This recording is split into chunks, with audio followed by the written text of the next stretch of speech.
invest in a much more responsible way. I commend this bill to the House.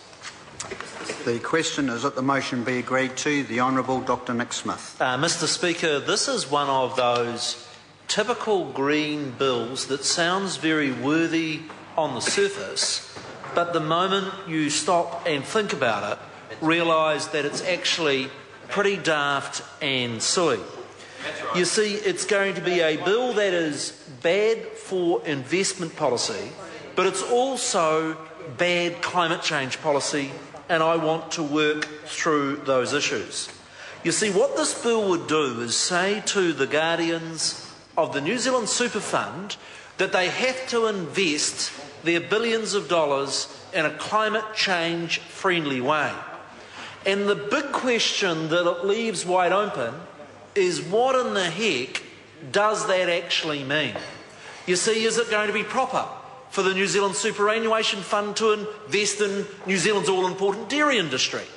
We all know that 48% of New Zealand's emissions actually come from farm animals. We also know, in a recent report that's come out in the United Kingdom, that it's far more efficient to produce meat and dairy products in New Zealand than what it is to do overseas from a climate change point of view. So what real signal do we actually give to the New Zealand Superannuation Fund as to whether they should or whether they should not invest in major industries in New Zealand like the meat and dairy industry? And is the member in charge of this bill really saying that any climate change impact in any industry would prohibit the New Zealand Superannuation Fund from investing? Because every single human activity does have some impact. It's eliminating investment in infrastructure, in the transport sector. It eliminates in the fertiliser business. Even many industries that we think might be on the surface green might have some climate change impact. For instance, it's very true that New Zealand's all-important tourism industry actually depends on overseas travellers coming a great distance that does impact on climate change.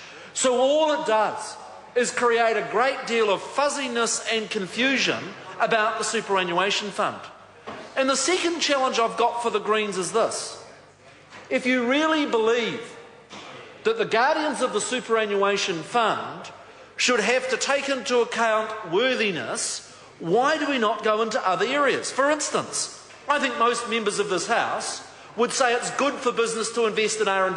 That's right. So why don't we put to the guardians that they should only invest in companies that are meeting the government's targets of increasing R&D expenditure? Or, for instance, I think most of us here would accept that we need to improve the number of women that are directors of businesses, that are holding senior roles. So why don't we put into the superannuation fund that they only invest in businesses where there's a certain proportion of women directors and women involved in senior positions? What about in terms of workplace safety? Why don't we put extra requirements on the superannuation fund to say that they should only invest in funds that have got extraordinary good records around workplace safety? That too would be worthy. But, Mr Speaker, all of those measures would be flawed for this very reason. The objective of the superannuation fund is for those guardians to do the very best with those investment funds to secure superannuation for future New Zealanders. And the standards that they should meet should be no different to the standard that applies to any private superannuation fund or any other investment. If the government wants tougher workplace safety standards, it shouldn't just apply it to investments from the superannuation fund, it should apply it across the board.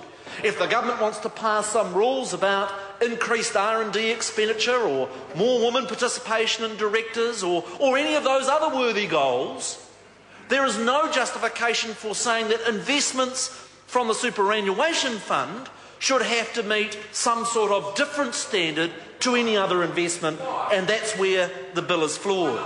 But, Mr Speaker, I also want to say around climate change policy that this government is very proud of its record in the area of climate change policy because we're making real progress. And if the members Green, I respect their view that the government needs to put a greater weight on reducing emissions, and if they want to run an argument that we should have a higher price of carbon, there'd be a trade-off, there'd be a cost in jobs and in terms of the cost of living for New Zealand families of that measure, but that would be a rational approach to reducing emissions. A higher carbon price would not just impact on the decisions that are made by the New Zealand Superannuation Fund, but of course would apply across the board.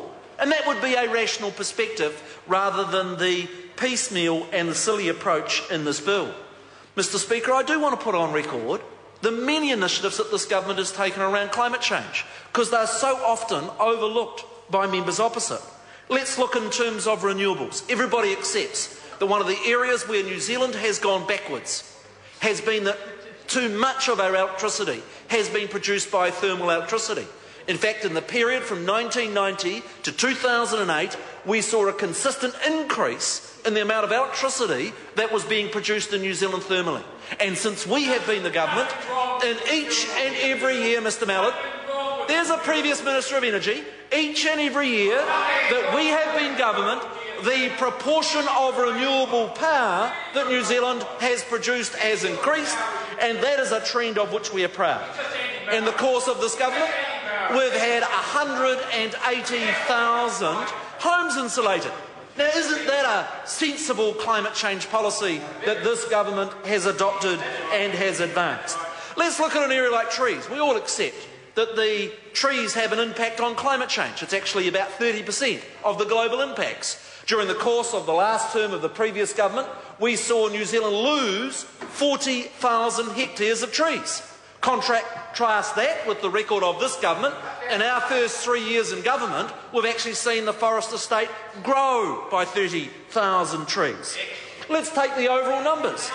And when we come, Charles, and I say to Mr. Chevelle, when it comes to climate change, shouldn't the test be what's New Zealand's net emissions doing? Absolutely. Have we met our Kyoto obligations? And I'm proud of the fact, and we're only a few weeks in, New Zealand has met its climate change obligations. Actually, we've exceeded them by a significant mark, and that is something of which this government is proud.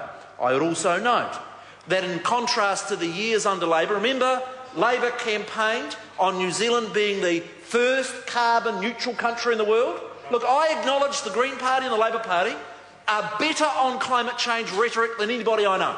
They're really good on the promise. The problem is that they're hopeless on the delivery.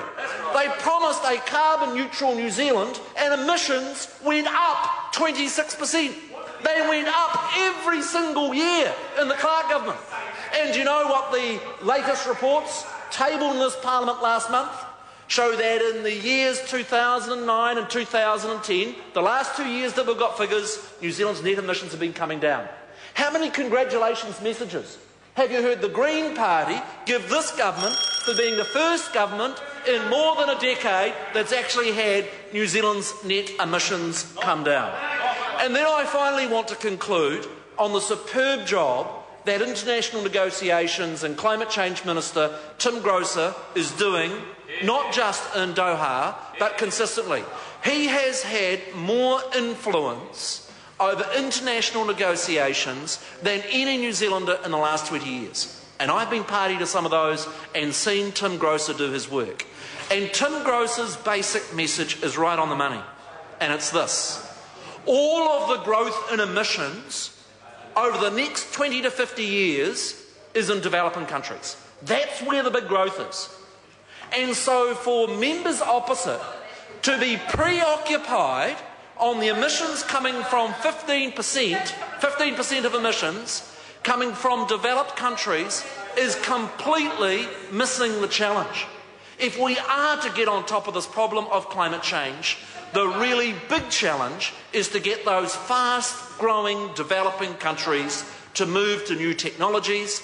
That is the message that Tim Grosser is vigorously arguing in Doha. It is the only long-term answer to this challenging issue, and that is why New Zealand says, and says absolutely correctly, that the successor agreement to Kyoto has got to be one that doesn't just include 15% of emissions, but includes all those emissions, including those countries where emissions are growing so strongly, likes of China, likes of India, likes of Brazil, because we will not get on top of this problem unless those countries are part of the picture.